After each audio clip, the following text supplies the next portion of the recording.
Así como vimos que el sistema nervioso se relaciona estrechamente con la conducta, ahora vamos a analizar el sistema glandular. El sistema glandular se divide básicamente en endocrino y exócrino. Ahora vamos a hablar un poco más de él. El sistema endocrino es el que va a vertir sus señales hacia adentro del cuerpo y el exócrino hacia afuera del cuerpo. Espero que podamos ver esto suficientemente rápido, es muy extenso, pero vamos a darle una revisión más o menos rápida, aunque espero que sea interesante. Se llama sistema glandular porque está formado por glándulas. Las glándulas son órganos que están formados por células especializadas en producir y secretar o excretar, si es que van hacia afuera del cuerpo, productos hacia la sangre o, insisto, hacia afuera del cuerpo. Algunos ejemplos de glándulas endocrinas serían la glándula pineal, muy importante en la regulación de los ciclos circadianos, es decir, cuando tienes sueño, cuando te despiertas, etcétera. Algunos animales cuando tienen que migrar, cuando se tienen que reproducir. El hipotálamo no es en realidad parte del sistema glandular, pero se relaciona mucho, en realidad sería parte del sistema nervioso. Muy ligado a él está la hipófisis, que vamos a ver más adelante, o hipotálamo. También tenemos la tiroides más abajo en el cuello. Esto es muy común que existan personas con enfermedades de la tiroides, regulan sobre todo el metabolismo. Tenemos las paratiroides que están ahí a un lado. Tenemos el timo, que también forma parte del sistema inmunológico, donde maduran los linfocitos. Y tenemos las cápsulas suprarrenales, que están arriba de los riñones. Recuerden estas glándulas, las cápsulas suprarrenales, porque van a ser importantes en un comentario que vamos a hacer más adelante. También tenemos el páncreas, que como saben es el que libera insulina, que es el que va a controlar el azúcar que tenemos en sangre. Y finalmente tenemos las gónadas, que en las mujeres son ovarios y en los hombres son testículos. Aquí faltaría mencionar otras glándulas, no del endocrino, pero sí del exócrino, como las glándulas salivales, las glándulas sudoríparas, las glándulas que secretan ácido clorhídrico en el estómago, etcétera. Tenemos muchas glándulas más. Bien, el hipotálamo, como les había dicho, es esta región del cerebro que está en el centro y en la parte inferior y se conecta o controla a la glándula pituitaria o hipotálamo. Ese hipotálamo se le conoce como la glándula maestra, ya que va a secretar hormonas que van a mandar mensajes a otras glándulas. Aquí estamos viendo la tiroides, las suprarrenales y las gónadas. Entonces, el hipotálamo es una glándula maestra y se relaciona directamente con el sistema nervioso. Es como el intermediario entre el sistema nervioso y las otras glándulas. Bueno, las glándulas en sí lo que van a hacer es secretar información. Esa información son las hormonas. Las hormonas son sustancias químicas de muchos tipos. Pueden ser proteínas, pueden ser lipídicas, etcétera. Y van a ser liberadas al medio y van a encontrar otra célula que va a tener un receptor para esa hormona, en cuya célula va a provocar un efecto fisiológico. Aquí en esta imagen estamos viendo la célula a la izquierda que está secretando sus hormonas y solamente fíjense que la célula que tiene los receptores para esas hormonas va a tener una acción biológica. Las otras células que no tengan esos receptores, pues no pasa nada. Bueno, las características de las hormonas es que se secretan en cantidades muy pequeñas en general, que se liberan al espacio extracelular, es decir, fuera de la célula, que viajan a través de la sangre, no todas, vamos a ver que no todas viajan a través de la sangre, que afectan a tejidos que pueden encontrarse lejos, pueden estar a un lado, pero pueden encontrarse lejos, y su efecto es directamente proporcional a su concentración, es decir, si tengo mucha hormona, el efecto va a ser más fuerte. También, independientemente de su concentración, se requiere que el receptor esté funcionando bien, si no, causa sorpresas como vamos a ver enseguida.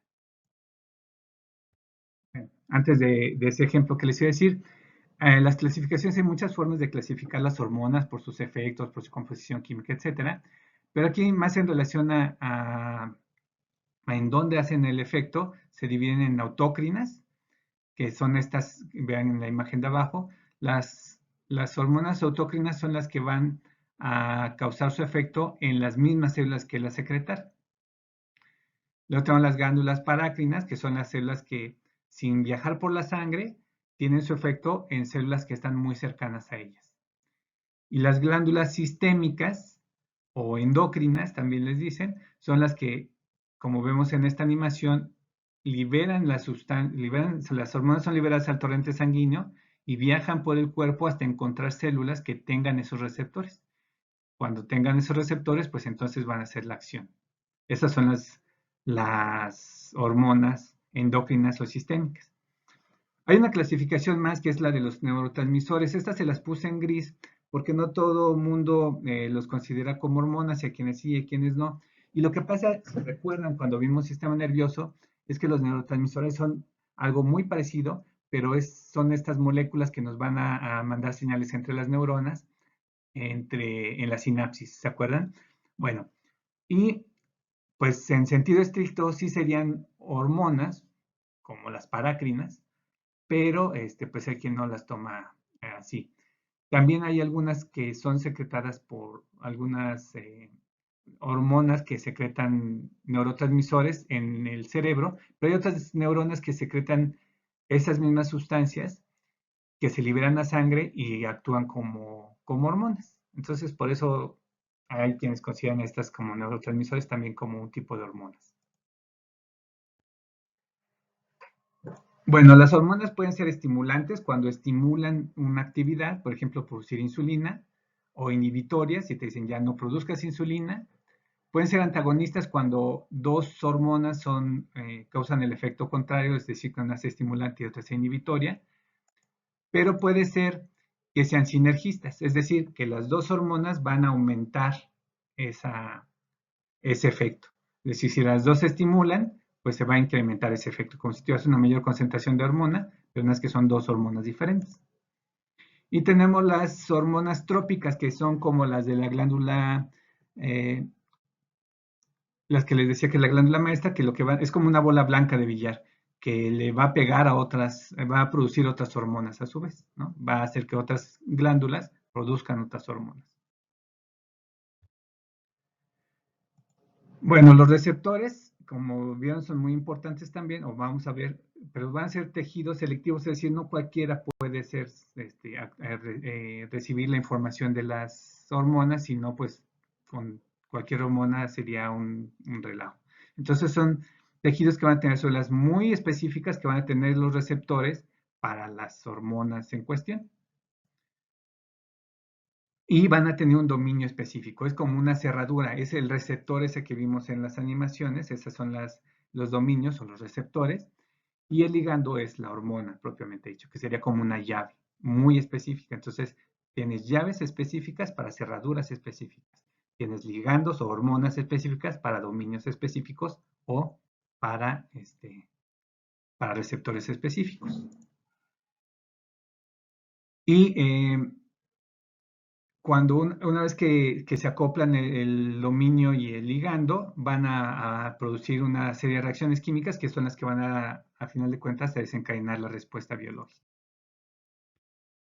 Fíjense, cuando esos receptores no están bien por alguna razón, nos pueden causar sorpresas. Esta muchacha tan guapa, tan arquetípicamente bella, no se las pongo porque son pervertidos, sino para ejemplificar que hay personas muy guapas con esta mujer muy arquetípicamente guapas y que viven toda su vida como mujer, que tienen sus esposos y que de repente se quieren embarazar, pueden llegar a ser incluso modelos y de repente dicen, ah, ya me quiero embarazar y no pueden y no pueden. Entonces cuando van al médico a ver por qué no pueden, le salen con la sorpresa de que es que no puede usted porque resulta que es hombre. ¿Cómo que soy hombre? Vamos a ver cómo puede ocurrir eso. Acuérdense que genéticamente en los humanos, si tenemos dos cromosomas X, somos mujeres, y si tenemos un cromosoma X y uno Y, somos hombres. El Y no es porque tenga forma Y, sino porque es un cromosoma más pequeño, pero ese cromosoma va a tener un gen que se llama gen SRY. Cuando ese gen SRY en el estado embrionario se activa, va a provocar que las gónadas, que todavía no se diferencian, se conviertan en testículos. No en ovarios, sino en testículos. si el gen SR ya está presente. Si se convierten entonces las gónadas en testículos, los testículos van a empezar a generar una gran cantidad de testosterona, que es por excelencia la hormona masculinizante. No solamente los hombres producimos testosterona, quiero que lo sepan, también las mujeres. ¿Se acuerdan de esas glándulas suprarrenales que les dije? Bueno, pues ahí producen testosterona las mujeres también, pero en cantidades muy pequeñas. Los hombres producimos una gran cantidad de testosterona en dos momentos durante el estado embrionario, cuando los testículos se diferencian, y en la adolescencia.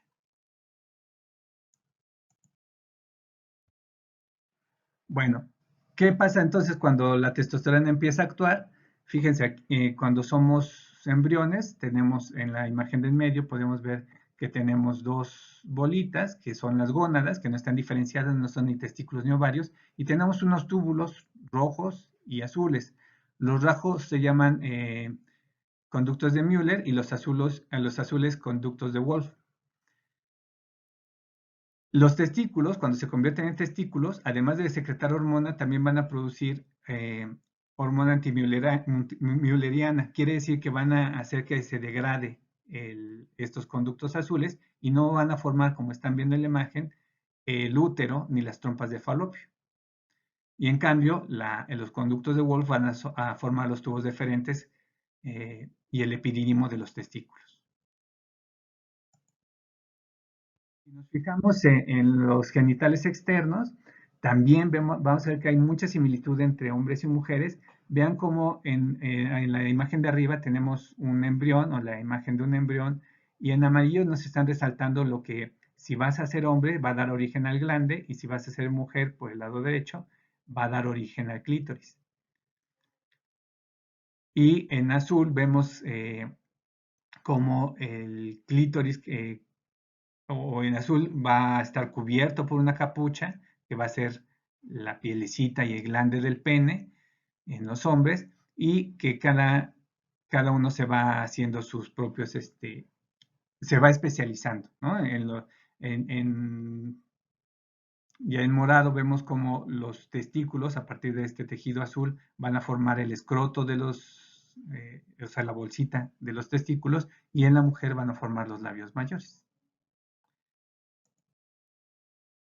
Pero resulta que no nada más en los genitales va. Ah, bueno, ¿por qué pasó todo esto? Pues pasó todo esto por un síndrome muy interesante que se llamaba síndrome de insensibilidad completa a los andrógenos. También hay un síndrome de insensibilidad a los andrógenos, es decir, que no es completa, es decir, hay mucha variabilidad. Podríamos tener más o menos receptores. Aquí lo que pasó es que esta persona sí tenía su gen, digo, sus cromosomas X y Y, sus testículos se convirtieron en testículos, bueno, sus gónadas se convirtieron en testículos, estas produjeron testosterona, pero su cuerpo nunca se enteró. ¿Por qué nunca se enteró? Porque otro gen provocó que no produjera los receptores para la testosterona. Entonces su cuerpo, aunque estuviera inundado de testosterona, pues nunca se daba cuenta. ¿Ven? Entonces ese se llamó síndrome de insensibilidad completa a los andrógenos. Y le corren más o menos a una de cada 10,000 personas. Y es, pues, obviamente muy raro. Pero hay otras anomalías hormonales muy interesantes. Por ejemplo, hay una que se llama hipersensibilidad suprarrenal congénita. Por otra alteración genética, las glándulas suprarrenales en las mujeres son mujeres XX, pero van a producir una gran cantidad de testosterona, mucho más de la que producirían normalmente. Y esto lo que va a provocar es que incluso su conducta cambie, porque la configuración del cerebro también va a estar determinada por esa cantidad de hormonas. Entonces estas niñas pues van a ser un poco más gorditas, van a ser más con caracteres, con conductas más semejantes a las de los hombres y sus genitales se pueden observar desde muy niñas, un poco más crecidos, más grandes de lo normal, pero desde muy niñas, como se nota, se puede corregir quirúrgicamente. Y esto es un problema o es cuestionado porque hay un porcentaje de esas niñas con hiperplasia suprarrenal congénita que pues ya las operan para que no parezcan hombres, no es que se convirtieran en hombres, pero parecieran tantito hombres, y resulta que después tienen distrofia de género. ¿Qué es distrofia de género? Que no coincide cómo se sienten ellas en su cerebro, cómo se viven como hombres, con su apariencia física. En realidad esto es un porcentaje muy pequeño. Un porcentaje más grande de distrofia de género ocurre con otro síndrome muy interesante que se llama 5ADR. Ahí más del 50% de las personas acaban sufriendo distrofia de género. Déjenme contarles esta anécdota que es muy interesante. Este 5-ADR lo que pasa es que falta una enzima, recuerden que es una proteína, se llama 5-alfa reductasa. Y esa proteína lo que hace es que convierte a la testosterona en una supertestosterona que se llama DHT, dihidroxitestosterona. Esa supertestosterona entonces no se produce y hay un caso muy interesante en los 60 en República Dominicana, en un pueblito que se llamaba Las Salinas, en el que un médico empezó a notar y reporta que un porcentaje importante de las niñas de ese pueblo, cuando llegan a la adolescencia, se convertían en niños. ¿Cómo? Pues sí, resultaba que nacieron niñas, parecían niñas, se comportaban como niñas, las crearon como niñas, pero en la adolescencia empezó a crecerles los testículos, se escrotaron, es decir, bajaron a sus bolsitas, empezó a crecerles el pene, o bueno, el clítoris, que era un pene muy pequeñito, y empieza a crecerles, ¿no? Esto fue con una segunda carga de testosterona que ocurre en la adolescencia cuando en los hombres y en las mujeres se nos desarrollan los caracteres sexuales secundarios. Y bueno, después de que pasaba eso, pues ya se convertían en hombres y pues ya vivían su vida como hombres y todo bien.